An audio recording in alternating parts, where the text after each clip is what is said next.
E aí pessoal, tudo bem? Akira aqui com vocês.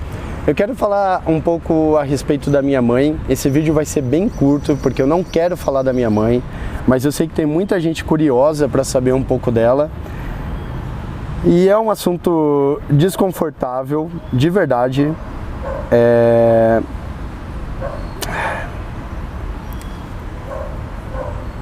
Porque a minha relação com a minha mãe é complicada. Então, resumindo, teve uma fase da minha vida que eu era adolescente e eu fui expulso de casa por um padrasto. E esse padrasto, antes de ficar com a minha mãe, ele se relacionou com a minha irmã. E isso gerou um conflito quando ele largou a minha irmã e ficou com a minha mãe. E eu senti que aquilo era um golpe muito grande. Aí eu fui expulso de casa, eu fiquei um tempo na rua, morando na rua. Aí uma amiga minha de Botucatu, chamada Cibele, ela falou com a avó dela e eu fiquei na casa da avó dela.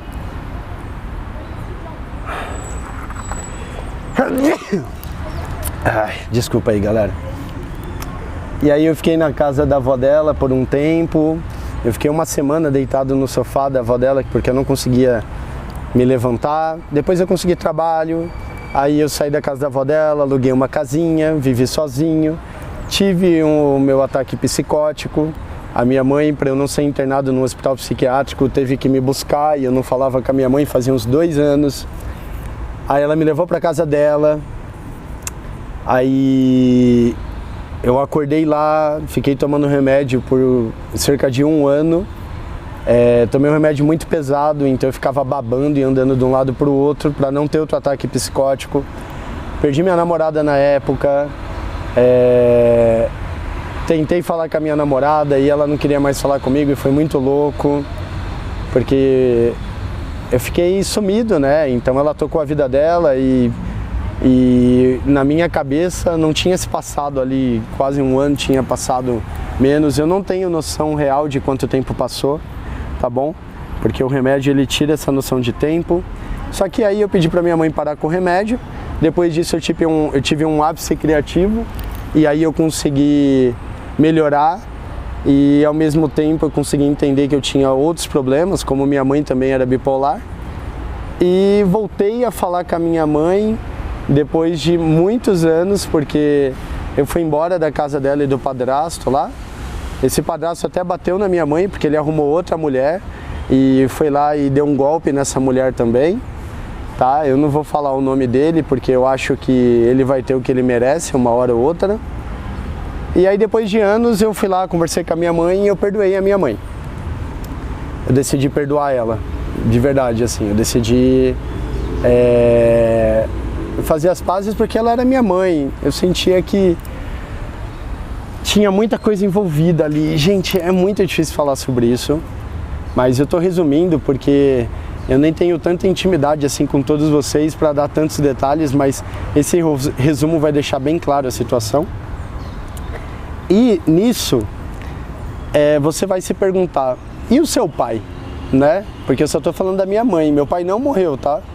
Só que a minha criação com a minha mãe sempre me fez ficar contra o meu pai, tanto eu quanto a minha irmã. Então minha mãe fazia um jogo psicológico muito forte para falar que meu pai não gostava de mim, que meu pai não me mandava pensão, que meu pai não queria me visitar. E o que minha mãe fazia? Minha mãe ficava 1 ano em cada cidade. Aí ela ficava 1 ano, quando ela sabia que meu pai estava procurando a gente, ela mudava de cidade. E ela falava que estava procurando boas possibilidades, oportunidades e tal. E nisso eu tive um padrasto por 14 anos. Esse meu padrasto, ele era alcoólatra e ele me batia muito, tá? E ele não era uma pessoa boa. Minha mãe só ficou com ele tanto tempo porque ele botava comida dentro de casa e ele tinha um bom trabalho. E meu pai ganhava mal, esse padrasto ganhava bem e minha mãe decidiu ficar com o padrasto ao invés do meu pai. E aí nisso meu pai, com 1 ano de idade assim, foi trocado. Deixa eu esperar o helicóptero passar. Eu não sei se o microfone pega. Aí depois, quando eu já estava com 20 e poucos anos, eu fui lá e visitei meu pai e eu decidi confrontar o meu velho. Eu falei, ó, vamos jogar real e falar a verdade. Por que você é um pai tão bosta? E meu pai sentou comigo durante horas e explicou exatamente tudo o que aconteceu, me mostrou os comprovantes. Minha mãe falava que ganhava R$90 de pensão do meu pai, e ela ganhava R$350, sabe? Tudo que eu pedia para minha mãe, um tênis, roupa, ela mandava eu pedir para o meu pai. Então ela falava, pô, seu pai me dá R$90, pede para ele, não dá para eu comprar. E cara, foi uma jogada psicológica muito foda. Eu consegui perdoar minha mãe no leito de morte dela, tá? E foi a sorte que eu tive, porque eu consegui perdoar ela de verdade, tá? Eu falei pra ela que eu perdoava ela. E a minha mãe, ela teve morte cerebral no dia 16 de agosto, um dia antes do meu aniversário. E foi o dia que eu perdoei a minha mãe.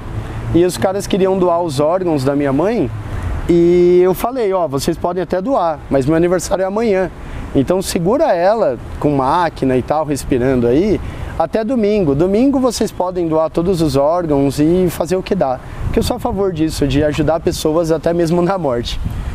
E eu nasci de manhã, e pelo que me foi falado, o coração da minha mãe parou no dia do meu aniversário de manhã, tá? E eu tava esperando uma galera em casa para fazer um churrasco que eu iria comemorar meu aniversário. Então eu fiquei cercado de amigos no dia do meu aniversário, e eu tava de luto, e todos eles me ajudaram e me apoiaram, e isso foi a maior prova de amizade que eu tive de todos eles. Eu sou muito grato.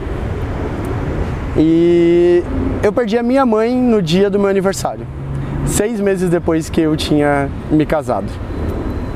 E eu voltei a falar com meu pai, e hoje meu velho é muito próximo de mim. Eu percebo o quanto eu podia ter recebido a ajuda dele. Quando eu fui expulso de casa, eu poderia ter ido morar com ele, mas eu realmente não sabia que eu podia ter esse amparo do meu pai. Então minha mãe, ela fez isso mesmo para me alienar num relacionamento materno, e eu consegui escapar disso. Então, graças a Deus, eu consegui perdoar minha mãe, me aproximar do meu pai, e eu voltei a ter uma família. Só que eu sou muito afastado da minha família, eu nunca fui muito próximo, tá, dos meus parentes. Eu peço até desculpa se tem algum parente assistindo esse vídeo, porque realmente eu não sou próximo, eu não tenho essa ligação de ficar em cima de parente, porque eu fui criado com parentes longe, sabe? Nada muito próximo. Minha mãe sempre fez eu me tornar uma pessoa meio arisca com parente, e eu me acostumei a manter essa distância. E eu tô aprendendo agora com a minha esposa a ter os parentes mais perto, só que isso me incomoda muito. Então eu gosto de ter parentes perto, mas não toda semana. E isso é do Asperger, tá, galera? Então eu tô deixando essa dica pra você. É do Asperger você não querer tantos parentes colados em você o dia todo, tá? Toda semana. Então eu compartilho isso com vocês, tá? Desse resumo de como foi a minha vida com a minha mãe. Minha mãe era bipolar, então quando eu trabalhava à noite, a minha mãe, ela não me deixava dormir direito. Chegava de manhã, ela botava o som alto algumas vezes para até me acordar, e tinha dias que ela botava som assim da Enya tocando para eu ter o melhor sono possível. Então era altos e baixos incríveis, assim, que eu não sei como explicar para vocês, de verdade. Mas foi bem bacana ter vivido tudo isso, porque isso me ensinou a ser uma pessoa mais amigável, isso me ensinou a entender o problema das outras pessoas, e me ensinou a importância de perdoar, sabe? Todo mundo erra, sua mãe vai errar, seu pai vai errar, você vai errar, e eu digo pra vocês de coração, assim, pede desculpa, faz as pazes, perdoa, porque o único arrependimento que eu tenho até hoje da minha mãe foi que minha mãe, antes de morrer, ela pediu para eu comprar sabonete e shampoo para ela, e eu sabia a marca que ela gostava, que não dava alergia nem coceira nela, e eu não comprei a marca que ela gostava porque eu fiquei com medo de alguém do hospital roubar os produtos dela de higiene pessoal. É o único arrependimento que eu tenho, e isso é muito engraçado, porque demorou um tempo e eu descobri o quão bobo era aquilo. E hoje eu consigo viver em paz. Então é isso. Um abraço, se inscreve no canal, fiquem com Deus e tchau.